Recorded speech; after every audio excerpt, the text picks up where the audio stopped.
আমার মতো 1 কোটি হাসিবুর রহমানের ওয়াজে বাংলাদেশের সুদ বন্ধ হবে না, কিন্তু আমার আপনার মতো 151 জন ব্যক্তি হ্যাঁ বললে হ্যাঁ, না বললে না, যেখানে হয় ওই জায়গায় পাঠাই দিলে কোটি কোটি মানুষের ওয়াজ থাকবে না। ওখানে বলবো মাননীয় স্পিকার এটা বন্ধ, তো এটা সারা দেশে বন্ধ।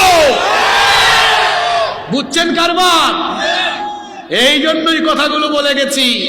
এখন কোরআনকে শুধু মসজিদে মাদ্রাসায় নয়, উলামা মাশায়েখরা ঐক্যবদ্ধ হয়েছেন, আল্লাহর কোরআনকে পার্লামেন্টেও ঢুকাতে হবে। আপনারা চান কি চান না? মুসলমান তো এমন হবে, কোরআন যেমন তার চরিত্র হওয়া লাগবে তেমন।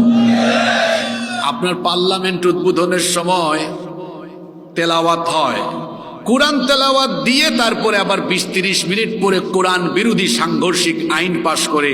মুসলমানদের সমাজ তো এমন হওয়ার কথা নয় যে মুসলমান নামাজে কোরআন তেলাওয়াত করবে, যে মুসলমান তার দেশের আইন প্রণয়নের জায়গায় কোরআন তেলাওয়াত দিয়ে অধিবেশন শুরু করবে, সেই মুসলমান আবার সেই অধিবেশন আল্লাহর কালাম দিয়েও পরিচালনা করবে।